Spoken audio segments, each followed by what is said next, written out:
पूर्व मंगलाचरण करेंगे। सभी हाथ जोड़ लें। आज पद्म प्रभु भगवान की हम यहाँ से स्तुति करेंगे। मानता आनंद सब जग हासो में परिहासो में, पर आपने निरो मद किया परिहास को परिहासों में। परिहास भी है परिग्रह जग को बताया आपने, हे पद्म प्रभु परमात्मा पावन किया जग आपने। आइए हम सीधे अपने 33 नंबर छंद की चर्चा करेंगे। आपको स्क्रीन पर दिख रहा होगा, आप सभी हमारे साथ मिलकर बोलेंगे। पाठ करते हैं सबसे पहले।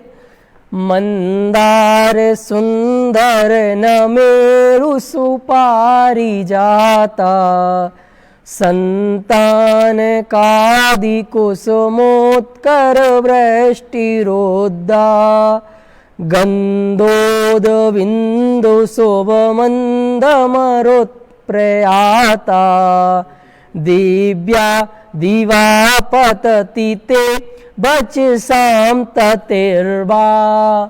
क्या कह रहे देखो, सबसे पहले इसकी हम संधि विच्छेद करेंगे तो आपको समझ में आएंगे शब्द। पहली लाइन देखिए, मंदार सुंदर नमेरु सुपारिजात संतान संतानक आदि। ये देखो कुछ नाम हैं, आदि संधि क्या निकलेगी, संतानक आदि कुसुमोत्कर, क्या कुसुम कुसुम उत्कर वृष्टि। यहां देखो संधि बहुत ध्यान से देखना, क्या वृष्टि जो रा है उसका बनेगा विसर्ग, तो क्या निकलेगा उद्वा, वृष्टि उद्वा गंधोद, गंध प्लस उद, संधि क्या होगी गंध प्लस उद, बिंदु शोभ मंद मरुत, मरुत अलग है प्रयाता अलग है, दिव्या दिवा पतति ते बचसाम ततिर। क्या यहां थोड़ी सी संधि क्या होगी तति, जो रास का बनेगा विसर्ग, तो क्या निकलेगा तति वाह बा। ठीक है, आइए अब देखो उसका एक एक मीनिंग देखते हैं। सबसे कह रहे हे नाथ, यह चर्चा किसकी चल रही है, पुष्प वृष्टि। क्या होता है पुष्प वृष्टि, पुष्प मतलब फूल, वृष्टि मतलब गिरना वर्षना, फूलों की वर्षा होना, तो उसकी चर्चा यहां पर कर रही हैं। क्या कर रहे हैं, तो तीसरी लाइन से देखिए, गंधोद बिंदु शुभ मंद मरुत प्रयाता। एक शब्द में आपको आनंद आएगा। देखो गंधोद, गंधोद मतलब गंध मतलब होता है सुगंधित, गंध तो सुना होगा ना, गंध आ रही है, बहुत अच्छी गंध आ रही है, बहुत अच्छी खुशबू आ रही है, तो गंध मतलब बहुत सुगंधित, सुगंधित। उद, उद उद मतलब क्या होता है, बोलते हैं आप उदक, उदक मतलब उद मतलब जल, तो सुगंधित और जल कण बिंदु, जल जल अगर आपके ऊपर अभी बहुत सारा जल डाल दिया जाए तो कैसा लगेगा आपको, फिर वो दुखदायक हो जाएगा, फिर मजा नहीं आएगा। और अगर एक एक बूंद गिरे तो एंजॉय आता है। क्या, तो गंधोद, गंध उद बिंदु जल कणों के सहित शुभ मंद मरुत प्रयाता। तो पहले एक एटमॉस्फेयर की चर्चा कर रहे हैं, वहां का एक एटमॉस्फेयर बता रहा है। आप सोच रहे होंगे ना कि क्वेश्चन छोटे छोटे बच्चे करते हैं क्वेश्चन अपने मम्मी पापा से, पापा समोषण में जाएंगे तो वहां एसी तो होगी ना, वहां कूलर तो होगा ना, वहां पंखा तो होगा ना, वहां हीटर तो होगा ना, कि नहीं बैठेंगे कैसे हम, वहां तो गर्मी लगने लगेगी, तो एसी तो कम से कम होगा ना पापा, एसी तो होगा, पंखे तो होंगे, कूलर तो होंगे, वहां पर हीटर तो होगा। तो देखो इसका जवाब आपको आज दिया जा रहा है कि वहां एसी की कोई जरूरत नहीं है, पंखे की कोई जरूरत नहीं है। क्यों, वहां का एटमॉस्फेयर देखो आप, कहाँ का, समोषण के अंदर का, कि हे भगवान जहां पर आपकी दिव्य धुनी खिरती है वहां का एटमॉस्फेयर क्या है, क्या गंध मतलब सुगंधित, उद बिंदु मतलब जल कण, पानी के छोटे छोटे कणों से सहित, और शुभ, शुभ मतलब सुखद, बहुत आनंददायक, इंजॉयफुल, मांगलिक, मंद मंद, मंद मतलब स्लो स्लो, स्लो मोशन में, स्लो स्लो, मरुत, मरुत मतलब होता है हवा, प्रयाता, प्रयाता मतलब गिरने वाली, किसके जो फूल गिरते हैं तो फूल का भी एक एटमॉस्फेयर बताया, क्या कि भाई बहुत सुगंधित और जल कणों के साथ, जल कण मतलब पानी, पानी के कणों के साथ, और कैसी सुखद, बहुत आनंददायक, बहुत इंजॉयफुल, किसके साथ, हवा, मंद, मंद मरुत प्रयाता, कितना आनंद है इसमें, मंद मतलब अभी बहुत जोर जोर से हवा चलने लगे तो फिर वो दुखदायक हो जाएगा, वो तूफान जैसा हो जाएगा, तो नहीं, हवा भी चलती है पर जो शरीर को अच्छी लगे, तो कैसी हवा अच्छी लगती है, मंद मंद हवा, तो मंद मरुत प्रयाता मतलब इस एटमॉस्फेयर के साथ वो पुष्पवृष्टि होती है। तो पुष्पवृष्टि के लिए एक एटमॉस्फेयर बनाया कि बहुत, आपको कब लगता है फूल कब गिरते हैं, कि बहुत जोर जोर से पानी गिरे, बहुत जोर जोर से हवा चलने लगे, जब फूल गिरते हैं।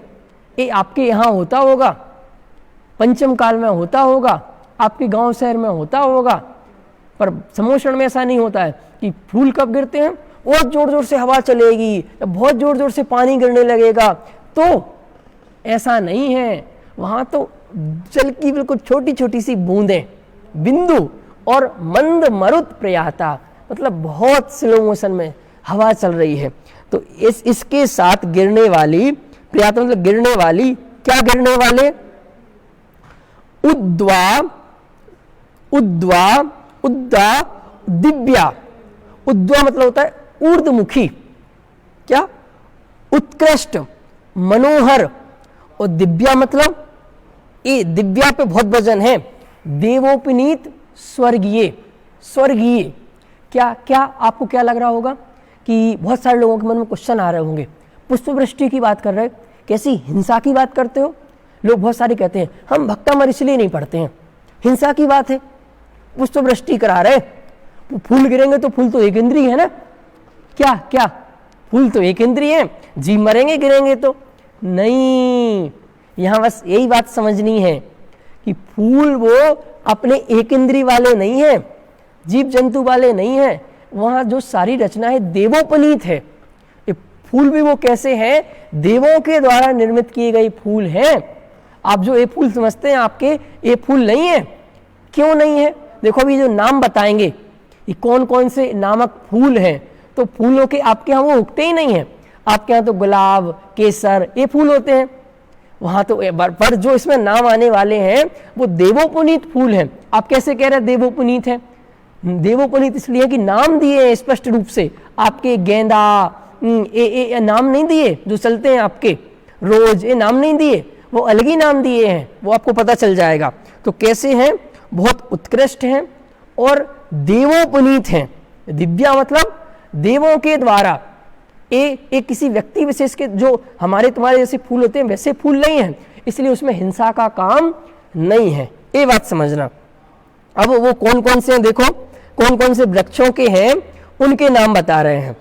मंदार, पहली पंक्ति में मंदार, सुंदर, नमेरु, पारिजात और संतानक आदि वृक्षों के, आदि शब्द का प्रयोग किया ना, देखो पहली पंक्ति में देखो, अब इनके मीनिंग कुछ नहीं है, तो नाम है, ये वृक्षों के फूलों के नाम है। जैसे आपके यहाँ चलता गेंदे का फूल, इसका फूल, इसका फूल, उसका फूल, नीम का फूल, आम का फूल, तो ऐसे ही कह रहे हैं, वो जो उनके भी तो कुछ पेड़ होते होंगे ना, तो कौन से पेड़, कौन से वृक्ष हैं, मंदार, सुंदर, नमेरु, पारिजात, संतानक, कितने प्रकार बता दिए, 5 प्रकार के वृक्षों के कुसुमोत्कर, देखो दूसरी पंक्ति में क्रम से चल रहा है, ये पहली 1.5 लाइन में स्टार्टिंग की में नाम बताया, फिर कुसुमोत्कर मतलब सुमनों की, कुसुमोत्कर मतलब क्या होता है, पुष्प, फूल, और वृष्टि, उसके बाद ही लिखा कुसुमोत्कर के बाद वृष्टि, वृष्टि मतलब वर्षा, दिवा पतति, चौथी पंक्ति में आकाश से, दिवा, दिवा मतलब आकाश से, पतति, पतति मतलब गिरती है, वो ऐसी पुष्पों की वर्षा आकाश से होती है। बस अभी तो इतनी बात समझो, फिर एक एग्जांपल दिया कैसे गिरती है। ते बचसाम तति पतति, आपके वचनों की, ते मतलब आपके, बचसाम मतलब वचनों की, तति मतलब पंक्ति, पतति मतलब गिरती है। कि हे भगवान, जैसे आपकी दिव्य धुनी खिरती है, वैसे ये पुष्पों की वर्षा हो रही है। अभी देखो थोड़ी सी अपन बात करते हैं। सबसे पहले तो अपन ने एक बात की कि जिन्हें आप समझ रहे थे कि उन फूलों के, देखो आजकल तो हम भी मंदिर में फूल चढ़ाने लगेंगे। समोसरण में भी तो फूलों की वर्षा होती ना, समोसरण में भी फूल गिरते हैं जब भगवान की दिव्य धुनी होती है। तो आज से हम भी जुलूस में फूल चढ़ाएंगे, हम भी भगवान के कोई भी काम में फूल चढ़ाएंगे। तो नहीं, ये गलत है। क्यों गलत है? अगर आपके पास वो देवोपनीत फूल हों, देवोपनीत कुसुम हों, तो आप चढ़ाओ। पर आपके पास है तो देवोपनीत नहीं है आपके पास हिंसा वाले, जीवों से सहित वाले, तो क्या करेंगे आप पुण्य के नाम पर, भक्ति के नाम पर, पूजन के नाम पर सिर्फ घोर पाप करेंगे और कुछ नहीं करेंगे। कितनी महत्वपूर्ण बात है। तो मैंने आपको कितने बड़े भयंकर पाप से बचा लिया। कि अगर आप सोचो कि समोसरण में भी पुष्पवृष्टि होती है, हमने तो सुना है, आप पढ़ा रहे हैं, बिल्कुल सही है, होती है। समोसरण में भी पुष्पों की वर्षा होती है, बट जो ए वाले पुष्प हैं, जीव जंतु सहित वाले, जिनमें जीव पाए जाते हैं, एक इंद्रिय जो हैं, इन पुष्पों की वर्षा वहां पर नहीं होती है। क्यों? इसमें तो साक्षात हिंसा दिख रही है। वो साक्षात जीव हैं, वो आप उन्हें चढ़ाएंगे, गिरेंगे तो लोग उन पर पैर रखेंगे। कितनी हिंसा का काम है। तो ये भगवान के उसमें जो अहिंसा का उपदेश देने वाले हैं, पूरी दुनिया को अहिंसा सिखाने वाले हैं, उनके यहाँ ऐसा हिंसा का काम हो सकता है? हिंसा का तांडव हो सकता है?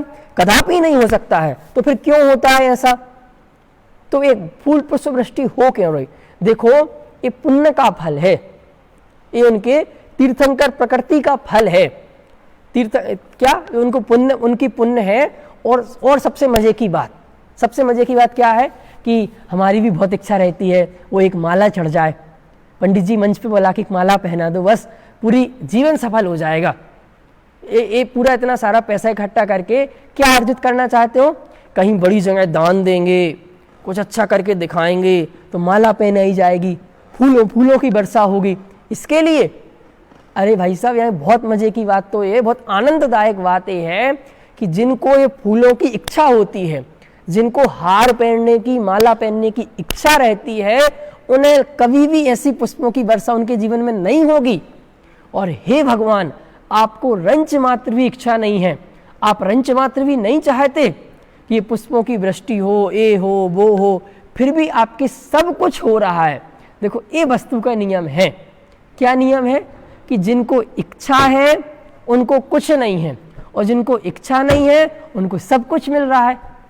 ऐसा ही स्वरूप है ना। जैसे हम रिद्धियों की बात चलती है ना, 64 रिद्धियों की, तो जिनको वो रिद्धियों की लालसा है तो उन्हें कभी रिद्धियां नहीं मिलती हैं।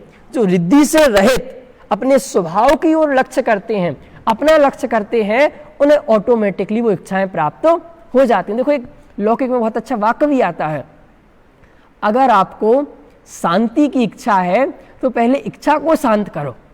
क्या कह रहे हैं? अगर आपको शांति की इच्छा है तो पहले इच्छा को शांत करो, इच्छा शांत होगी तो शांति आ जाएगी। और शांति की इच्छा करने से शांति नहीं मिलती है, जब इच्छा खत्म होगी तो ऑटोमेटिकली शांति आ जाएगी। शांति क्यों नहीं आ रही? इच्छा हो रही है। तो यही आपके साथ है, आपको ये हार पहनने की, माला पहनने की इच्छा होती है, इच्छा है तो काम नहीं होगा। आप तो इच्छा से रहित अपने स्वरूप की ओर जाएंगे, सच्ची भक्ति करेंगे तो ऑटोमेटिकली सब चीजें आपको प्राप्त हो जाएंगी। तो समझ में आया कि वहां हिंसा का कोई काम नहीं है। और दूसरी बात क्या समझ रही? भगवान को इच्छा नहीं है, भगवान बुला के कहते नहीं है, साथ चलता है, मेरा नाम ले देना, मेरा नाम फर्स्ट नंबर पे आना चाहिए, पत्रिका में मेरा नाम ले देना। और बहुत सारे लोग तो क्या करते पता आपको? अपनी घर से माला बना के लाते हैं, जो माला पहनाने वाले होते हैं उनको दे देते हैं कि ये मेरी है, मेरे को यही पहनाना। तो भगवान भी ऐसे ही करते होंगे, देवों से कहते होंगे, देव जी आइए थोड़े से फूल बरसाइए, कुछ कहते होंगे ऐसा, किसी से कहते होंगे? नहीं, रंच मात्र भी कोई इच्छा नहीं, कोई विकल्प नहीं, तो भी ऑटोमेटिक देवों को सहज भक्ति के परिणाम आते हैं तो वो करते हैं। समझ में आ रहा है? भक्ति के परिणाम होंगे तो सब होगा। जब पर आप ऐसे बने तो आपके अंदर ऐसी क्वालिटी तो होनी चाहिए कि कोई आपको देख के किसी के अंदर भक्ति के भाव आए। अभी जीवन तो हमारा कैसा है और इच्छा कैसी कैसी है, हमें पूरी दुनिया नतमस्तक करे। आपको लगता है आपके अंदर इतनी क्वालिटी है कि दुनिया आपको नमस्कार करे? अरे योग्य तो बन जाओ, योग्य बन जाओगे फिर जो नमस्कार करने की चिंता है ना, इच्छाएं नहीं करनी पड़ेगी, दुनिया ऑटोमेटिक आपके चरणों में झुकेगी। क्या समझ में आ रहा है? तो भगवान को रंच मात्र भी इच्छा नहीं है और पूरी दुनिया उनके चरणों में झुकती है, देवलोक उनकी ये जय जयकार करते हैं। तो इसका ये सामान्य अर्थ था कि सुगंधित जल कणों से सहित और बहुत सुखद, यानी वो एटमॉस्फेयर इतना सुखद होता है, इतना मांगलिक होता है। क्यों? तीन लोक के नाथ जहाँ विराजमान हैं, तो जो आसपास का उस समुद्र के अंदर का एटमॉस्फेयर है वो भी बहुत अनुकूल होता है, बहुत सुखद होता है, बहुत मांगलिक होता है। कहीं किसी तरह की कोई दुख तकलीफ, कहीं कोई पीड़ा नहीं होती है। समझ में आया? तो वो सुगंधित जल कणों से सहित मांगलिक और धीरे धीरे मंद मंद हवा के साथ गिरने वाले, पवन के झोंकों के साथ गिरने वाले कौन? पुष्प। तो पुष्प कैसे हैं? तो पुष्प की विशेषता बताई कि बहुत उत्कृष्ट जाति के पुष्प हैं, ये सामान्य जाति के पुष्प नहीं है जिन्हें हम तुम जानते हैं, वो उत्कृष्ट जाति के पुष्प हैं। और दिव्या, दिव्या कह के कह दिया, देवोपनीत हैं, स्वर्गीय हैं। कैसे हैं? देवों के द्वारा निर्मित किए गए, देवोपनीत हैं। और कौन से वृक्षों के हैं? तो कहाँ लगे रहते हैं वो, कहाँ से तोड़ के लाते होंगे? तो आपके यहाँ नहीं मिलेंगे, आप उनकी खोज करने नहीं जाना। पंडित जी में चढ़ाना तो है, हम मानेंगे तो नहीं, चढ़ाए बिना तो रहेंगे नहीं। आप तो ये जो पेड़ बता दिए ना 5 आपने, इन पेड़ों को कल से हम ढूंढेंगे। क्या करेंगे? कल से हम ढूंढने निकल जाएंगे, ये पेड़ हैं कहाँ, और ढूंढ के ही लाएंगे और फिर इनके फूल चढ़ाएंगे। तो नहीं मिलेंगे आपको। क्यों? ये देवोपुनीत हैं। कौन कौन से नाम है सुन लो, पर कोशिश मत करना है ना ढूंढने की। मंदार, सुंदर, नमेरु, पारिजात, संतानक आदि वृक्षों के फूलों की वर्षा आकाश से होती है। कहाँ? दिवा पतति, दिवा मतलब देवलोक आकाश से उनको गिराते हैं। इसकी वर्षा कौन करता है? देव करते हैं, और आकाश मार्ग से की जाती है। ये कोई वैसे नहीं है कि किसी के द्वारा ऐसे फेंके जा रहे हैं। कौन कब तक फेंकेगा? ये सब देवों के द्वारा वहां पर ऐसा एटमॉस्फेयर बनाया जाता है। और कैसे हैं वो? तथा ते वचसाम ततिर्वाह, कि आपके वचनों की पंक्ति दिव्य ध्वनि की समान खिरते हैं। थोड़ा सा पढ़ते हैं तो आपको और समझ में आएगा। हे नाथ, पुष्प वृष्टि और सुगंधित जल वर्षा वाह एवं अभ्यंतर प्रसन्नता के द्योतक हैं। क्या? कि ये जो चीज़ों की वृष्टि हो रही ना, तो ये बाहर में कितनी प्रसन्नता है। कब होती है प्रसन्नता? आपके यहाँ फूलों की वृष्टि कब होती है? जब कोई बहुत मांगलिक अवसर होता है, जब कोई बहुत विशेष अवसर होता है, बहुत मांगलिक अवसर होता है, बहुत प्रसन्नता का अवसर होता है, बहुत खुशी का अवसर होता है, आनंद का अवसर होता है, तब आपके यहाँ पुष्प की वर्षा होती है। तो देवलोक भी सचमुच एक वो अपना देवत्व दिखाने के लिए नहीं, वो बहुत खुश हैं, बहुत आनंदित हैं। क्यों आनंदित हैं? कि इतने लंबे समय से कोई सही बात बताने वाला नहीं था, गलत गलत बातें बताया जा रहा था, संसार मार्ग में उलझाया जा रहा था, वस्तुवस्था की कोई बात ही नहीं कर रहा था, यथार्थ धर्म की बात ही नहीं कर रहा था, धर्म के नाम पर अपने अपने धंधे चला रहे थे। तो सब दुखी थे, धर्म के नाम पर हिंसा कर रहे थे, हिंसा में ही धर्म बता रखे थे, उल्टी मान्यता में ही धर्म बता रहे थे। तो हे भगवान, आपके आने से एक समीचीन धर्म की, सही धर्म की स्थापना हुई है, उसका प्रतिपादन हुआ है। ये धर्म तो अनादिकाल से है, बट आपने उसको सही तरीके से प्रेजेंट किया, आपने उसको बताया, आपने उसका प्रस्तुतिकरण किया, इसलिए आपको देख के इतनी प्रसन्नता होती है कि मुझे यथार्थ मार्ग मिल गया।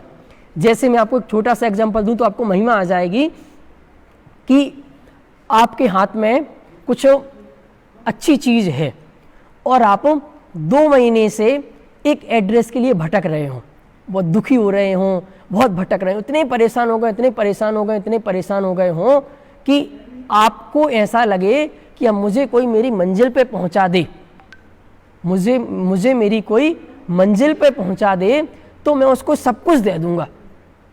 तो क्या हुआ, तो वो एक व्यक्ति परेशान होते हो तो उसको कोई व्यक्ति मिल गया, सज्जन व्यक्ति मिल गया, उसने उसको मंजिल पे पहुंचा दिया, तो हम कितने खुश होते हैं, कितनी प्रसन्नता उसके प्रति, कितना आभार ज्ञापित करते हैं। भाई साहब आपने मेरी लाइफ बना दी, आपने मुझे सब कुछ बता दिया, मैं भटक गया था तो आप मुझे सही राह पर ले आए। तो उसी तरह देवों को देख के कि हे भगवान, इस तीनों लोगों के जो जीव दुखी हो रहे थे, अज्ञान में भटक रहे थे, इतने ज़्यादा दुखी थे, उनको आपने सही रास्ता दिखाया, तो उन्हें ऑटोमेटिकली आपको देख के वो पुष्प वृष्टि करने के एक प्रसन्नता का माहौल बनाते हैं। जैसे लोक में साधारण जन के स्वागत में फूल बिखेरे जाते हैं, उसी प्रकार भगवान के समोचरण में दिव्य पुष्पों की वृष्टि होती है। सुगंधित जल बिंदु और मंद मंद हवा के साथ फूल गिरते हैं। देखो, एक तो फूल ऐसे भी गिर सकते थे, पर उसके साथ फूलों का एंजॉय कब, फूल कब अच्छे लगते हैं, जब थोड़ी थोड़ी सी जल की बूंद गिरे, साथ साथ थोड़ी थोड़ी सी हवा चले, एटमॉस्फेयर बने ना पूरा, तो आनंद आता है। तो ऐसा पूरा का पूरा एटमॉस्फेयर वहां पर पुष्प वृष्टि में बताया गया है। तो इस प्रकार हमने ये देवतागण अपनी इस प्रकार भक्ति करते हैं, और इसके पीछे कोई विशेष वो नहीं है, भगवान की कोई इच्छा नहीं है, भगवान को कोई राग नहीं है, भगवान इसके रंच मात्र भी करता नहीं है। अगर भगवान को रंच मात्र भी इच्छा हो कि भाई मेरे सम्मान में पुष्प वृष्टि होनी चाहिए, तो कभी भगवान ही नहीं बन पाए। क्या समझ में आया? जिन जीवों को ऐसी इच्छा है, ऐसा विचार है कि मेरे सम्मान में पुष्प वृष्टि होनी चाहिए, तो उन्हें कभी नहीं मिलेंगे। समझ में आया? लौकिक का नियम है, जो व्यक्ति मान प्रतिष्ठा की ओर भागता है, सम्मान की ओर भागता है, उसे कभी मान प्रतिष्ठा नहीं मिलती है। जो अपने कर्तव्य पथ की ओर भागता है, जो अपने पुरुषार्थ की ओर भागता है, जो अपनी मेहनत करता है, अपने कर्तव्य पथ पर निरंतर बढ़ता रहता है, उसके चरणों में फूल पुष्प आ जाते हैं। मैं कहता हूं, महात्मा गांधी ने राष्ट्रपिता बनने के लिए क्रांति की थी? नहीं, क्रांति की, अपना कर्तव्य पथ पर बढ़े, अपनी मेहनत की, तो राष्ट्रपिता बन गए। ये मुझे सम्मान मिलेगा, ये मिलेगा, इसके लिए किया? नहीं, वो तो बाय प्रोडक्ट है। तो उसी प्रकार ये पुष्प वृष्टि बाय प्रोडक्ट है, वो कोई लालसा नहीं है, कोई इच्छा नहीं है, और उससे भगवान में कोई प्रभाव नहीं पड़ता कि अगर पुष्प वृष्टि नहीं हो तो भगवान नहीं। अरे उससे कुछ वो नहीं होगा।